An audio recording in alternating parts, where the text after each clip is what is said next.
안녕하십니까. 신의균의 군사TV 디펜스 브리핑입니다. 제가 오후에 그리고 내일 이렇게 이틀에 걸쳐서 중국의 최강 4.5세대 전투기라고 자랑하는 J-10 그리고 J-10C에 대해서 분석을 해드리는 알기 쉬운 무기 백과를 전해드릴 텐데요. 그 J-10C를 25대 도입한 파키스탄, 그 파키스탄에 대해서 이 중국 언론들이 이제 인도 라팔 큰일 났다, 인도 수호이 30 큰일 났다, 다 이긴다 이렇게 자화자찬 내려놓고 있는데 한번 보겠습니다. 그리고 이 이스라엘이 전차를 동원해서 국경 넘어 있는 마을, 시리아 마을을 완전히 포격 초토화시켜 버렸는데 이스라엘 이렇게 너무너무 과감한 군사작전 했어요. 아직 사상자는 나오지 않았는데 어떤 작전이었는지 보겠습니다. 중국이 최근 파키스탄에 25대의 J-10C를 판매한 것을 두고 정말 눈뜨고 보기 힘들 만큼의 자화자찬과 국뽕 퍼레이드를 이어가고 있습니다. J-10C가 라팔보다 대등 이상의 성능이며 인도군 주력 전투기인 수호이 30 MKI 따위는 상대가 안 된다는 보도들을 쏟아내고 있습니다. 파키스탄은 최근 인도 라팔 스탠다드 F3R 버전 36대 도입에 맞서기 위해 중국제 고성능 J-10C 전투기 25대를 인수했으며 추가 물량 11대까지 더해 36대의 J-10C로 인도 공군을 압도할 것이라고 시나 군사망과 관찰자망, 군사마니아망 등이 연일 보도를 쏟아냈습니다. 가장 먼저 포문을 연 것은 군사마니아망입니다. 시나닷컴과 바이두 등 포털 사이트를 통해 급격히 확산된 이 보도는 J-10C가 가격은 라팔의 4분의 1에 불과하지만 성능은 대등 이상이라며 인도 라팔의 사거리 200km짜리 미티어 미사일은 그를 압도하는 사거리의 중국제 PL-15의 열세라고 선전했습니다. 시나닷컴도 특집 기사를 통해 파키스탄 J-10C 도입으로 인도, 파키스탄의 공군력이 역전되었으며 파키스탄 J-10C는 인도 공군의 주력인 수호이 30을 완전히 능가하는 고성능 전투기라고 극찬했습니다. 인도는 중국이 도입한 것보다 더 고성능 사양의 수호이 30 MKI를 270대 도입해서 주력 전투기로 운용 중인데요. 시나닷컴은 수호이 30 MKI가 무장 탑재량이나 비행거리 등에서 더 높은 성능을 가지고 있지만 항공 전자 장비, 특히 센서와 전자전 시스템에서 J-10C의 열세라며 J-10C가 수호이 30 MKI를 완전히 압도할 것이라고 주장했습니다. 중국이 이처럼 자랑에 맞지 않는 J-10C는 지난 2019년 태국 공군 그리펜 CY 연합훈련 결과 공개를 거부한 바 있고 지난해 5월에는 중국 내에서 실시한 수호이 35 SY 모의 공중전에서 압승했다는 발표가 나온 바 있는데요. 실전에서 검증된 라팔이나 수호이 30을 상대로 저런 허세를 부리는 중국의 패기 과연 언제까지 갈지 지켜보겠습니다. J-10 정말 이 기사들의 내용에 따르면 J-10C는 정말 이 가성비 또 성능 절대적인 성능 이 모든 것을 따져봐서 인류 최고의 전투기 안 살 이유가 없는 전투기 모든 나라가 J-10C로 도배를 해야 할 그래야만 하는 전투기라고 볼 수 있습니다. 자 여기 이제 세대의 전투기가 있는데요. 요게 J-10C 중국제죠.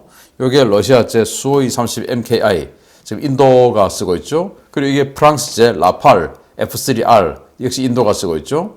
그래서 인도가 이 수호이 30 MKI를 270대 가지고 있는 수적 주력 전투기예요. 강력한 4세대 전투기죠.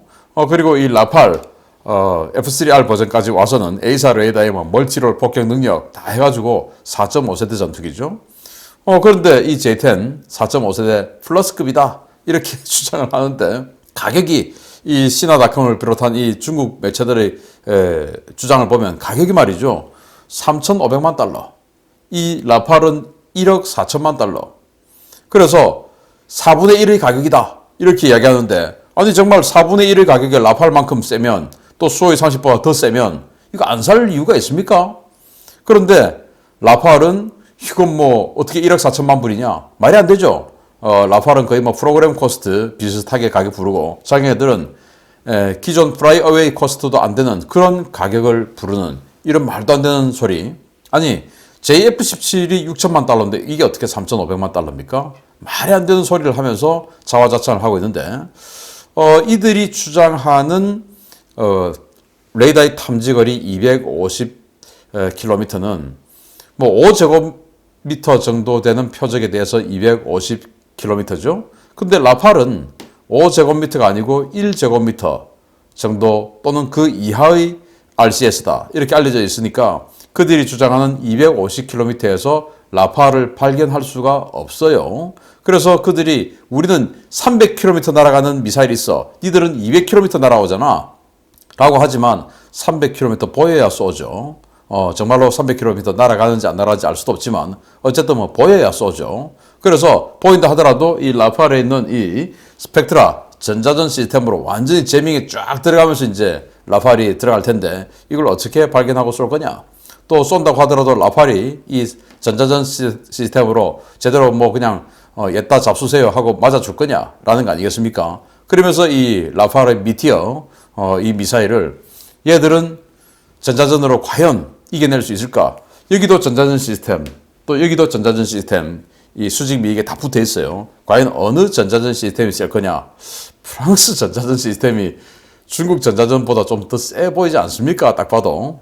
아무튼 중국이 이렇게 자화자찬하는데 또 이 러시아의 수호이 30 MKI 이게 중국이 도입한 수호이 30 MKK 그리고 MKK2보다 훨씬 더 강력한 성능이에요. 완전히 그냥 뭐 러시아 군이 쓰는 그 사양 거의 그대로 가져온 이런 건데 이런 대형 전투기를 이 J-10C가 껌처럼 이긴다라고 하는 이들의 패기는 정말 도대체 어디까지가 정말 진짜 마음인지는 알 길이 없습니다만 확실히 뻥은 정말 대단한 것 같습니다. 자, 그리고 2015년도에 중국의 J10 그리고 J11 그때는 J10A였어요. 이렇게가 태국에 가서 태국의 그리펜 C 하고 공중전 4가지 시나리오를 해서 공중전을 붙었는데 이 4가지 시나리오 전부 다 태국이 압승해버렸죠. 그리고 그 이후에 4년 후에 2019년에 다시 중국과 태국이 붙었는데 그때는 중국이 이제 자랑에 맞이하는 이 J10C 갖고 와서 붙었어요. 그런데 우리가 이겼다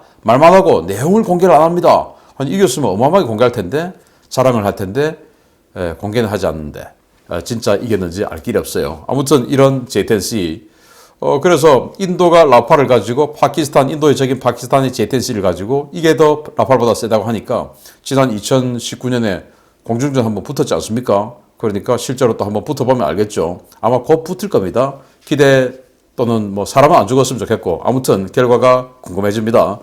두 번째입니다. 이란의 배후 지원을 받으며 시리아와 레바논을 거점으로 이스라엘에 대한 공세 수위를 높여가는 이슬람 무장 세력에게 이스라엘이 결국 지상군을 투입해 국경을 넘었습니다. 시리아 국경지대의 한 마을이 쑥대밭이 됐다는 소식입니다. 이스라엘 육군이 현지 시각 1월 5일 오후 골란고원 일대에서 작전 중에 국경 너머 시리아의 한 마을에 대한 전차포 공격을 실시했다고 이스라엘 국방부가 현지 시각 1월 6일 밝혔습니다. 이번 사건은 골란고원을 순찰하던 이스라엘 육군 소속의 메르카바 전차 소대가 국경 방어 초소로 접근하던 거동 수상자 무리를 발견하면서 시작됐는데요. 이들은 이스라엘 전차를 발견하자 도주했고 그들을 추적하던 이스라엘 전차들은 국경 건너 시리아의 코네이트라주 알-후리아의 한 마을에 집중 포격을 실시했습니다. 이스라엘 전차가 마을 포격에 사용한 포탄은 지난 2015년 팔레스타인에서 사용되어 논란이 됐던 IMI사의 최신형 APAM, 즉 안티-퍼스널 앤 안티-매터리얼 탄인데요. 120mm 활강포에서 발사되는 이 포탄은 내부에 6개의 소형 탄두가 내장되어 있고 운동 에너지를 이용해 벽을 하나씩 뚫은 직후에 탄두 하나씩 폭발해 단 한 발로도 건물 내부를 초토화시킬 수 있는 고위력 포탄입니다. 시리아 정부가 운영하는 관영 사나통신 역시 이스라엘군의 포격 사실을 보도했습니다. 사나통신은 6일 긴급속보를 통해 이스라엘군이 골란고원 일대에서 시리아 영토 내에 있는 알-후리아 마을 건물과 숲 일대에 전차 포격을 가했으며 이 포격은 이스라엘군 헬기와 정찰기의 지원 하에 이루어진 것이라고 전했습니다. 시리아 인권관측소는 이번 포격으로 상당한 화재가 있었지만 사상자 숫자는 아직 파악이 안 되고 있다고 전했는데요. 점차 수위를 높여가는 이스라엘의 응징, 다음번에는 시리아 국경 마을 점령으로 이어질 수도 있을 것 같습니다. 메르카바 전차, 세계에서 가장 덩치가 큰 전차 중에 하나죠. 여기에 뭐 보병까지 탑승을 하니까 도대체 이렇게 거대한 전차를 뚫어낼 수 있는 전차포가 있을까 싶을 정도로 거의 집채만한 전차인데 이걸 소대 단위로 이제 기동을 딱 해서 국경 지역 순찰을 하는데 국경 초소 지역에 어떤 젊은이들이 접근을 한 거예요. 그래서 그쪽으로 기동을 하니까 그 젊은이들이 도망을 갔다. 그래서 뭔가 흑심을 품은 그런 무장 세력이 아니냐라고 판단하고 쫓아간 거죠. 전차들이 쫓아갔는데 국경 넘어가진 않고 국경에 딱 서가지고 이제 그 국경 너머에 있는 시리아 마을, 국경을 넘어가면 이제 침략을 한 게 되니까 국경 딱 선에 서서 시리아 마을을 향해서 포격을 쏘았는데 콜렉터럴 데미지, 즉 우리가 때리고자 하는 그 타겟 외에 부수 피해를 이제 콜렉터럴 데미지라고 하죠. 그래서 불필요한 또는 해서는 안 되는 그런 사상자가 발생하는 것을 막기 위해서 헬기 뜨고 정찰기 뜨고 해가지고 자 아까 그 건물이 여기야. 그런데 아직 나오지 않았어. 그 건물 때려. 그리고 저 숲을 때려. 이런 식으로 이제 정찰기하고 헬기가 하늘에서 표적을 계속 지정해주고 전차들은 그 포격을 향해서 직사포 사격을 한 겁니다. 정말 뭐 놀라운데. 근데 여기에 사용된 포탄이 정말 사람에게는 무시무시한 포탄을 사용했어요. 바로 이 포탄인데 우리나라도 예전에 K1 105mm 전차포에서 이렇게 화살탄, 뭐 벌집탄 이렇게 부르던 탄이 있었는데 지금은 잘 사용 안 한다고 합니다. 워낙 이제 잔인하다 그래가지고 전차포탄에서 쪼개져서 화살이 쫙 나와서 이제 살상하는 그런 사람을 전문적으로 살상하는 그런 탄이거든요. 그런데 여기는 이제 그걸 또 넘어서서 자 집에 들어갔습니다. 그럼 집의 벽을 관통을 해서 그 내부에 있는 방에 있는 사람을 제거해야 되죠. 그런데 그 방이 또 벽이 또 있을 것이고 그 너머 거실이 있을 것이고 그 너머 또 벽이 있고 또 그 너머 또 방이 있을 것이고 뭐 이렇게 되지 않습니까? 그래서 집 한 채를 딱 들어가서 한 발만으로도 그 집 전체를 다 제압할 수 있는 이런 탄을 이제 이스라엘이 만들었죠. 그래서 탄두가 한 6개 정도 돼요. 그래서 뚫고 들어갑니다. 일단 이 운동의 엔진을 뚫고 들어가요. 들어가면서 한 탄두 2개가 빠방 터집니다. 그래서 방 한 개의 파편으로 그냥 제압을 하고 또 방에서 거실로 들어가면 벽이 또 나오겠죠. 그걸 또 뚫고 들어갑니다. 운동 에너지는 계속 살아있을 거니까. 그래서 거실에 들어가서 또 한 탄두 2개가 또 빠방 터지고 또 운동 에너지 아직 살아있으니까 또 뚫고 들어갑니다. 그래서 그 넘어 있는 방 또는 부엌 이런 데 가서 또 터집니다. 그래서 이제 이 건물 내부에 있는 이 사람을 그냥 다 제거해버리는 이런 탄인데 이게 2015년도에 팔레스타인의 학교에 쐈어요. 그래서 단 한 발로 수십 명을 죽였던 적이 있습니다. 그래서 뭐 국제사회로부터 지탄을 받고도 했는데 이스라엘은 그러고도 이 탄을 그대로 씁니다. 그래서 이번에도 이 탄을 썼다 하는 거예요. 집 안에 들어갔으니까 집 안에 뭐 방이 몇 개인지 모르고 그러니까 일단 이거 쏴 해서 이 탄을 써서 제압을 했다고 하는데 어쨌든 화재도 났고 그렇지만 아직 사상자는 발표되지 않았습니다만은 여기에 왜 그러면 이렇게 강한 대응을 했냐? 제가 어제 말씀드렸던 것처럼 이 중국제 드론을 가지고 이스라엘을 폭격하려고 했지 않습니까? 거기다 수류탄 달아가지고 그러니까 바싹 이스라엘군이 이제 날이 서 있던 거죠. 날이 서 있던 상황에서 이렇게 거수자가 발견되니까 이거 우리를 또 공격하려고 했구나 해서 그냥 아주 강하게 제압을 한 것 같은데 이러다가 또 뭐 시리아 측에서 또 좀 강하게 나가고 더 세게 나가고 이러면은 진짜로 이제 전쟁이 일어나는 것이고 그 벽에 이란이 있다. 그러면 진짜 폭격하러 가는 것이죠. 아무튼 중동 정세 계속 심각해지고 있는데 계속 알려드리도록 하겠습니다. 마치겠습니다. 감사합니다.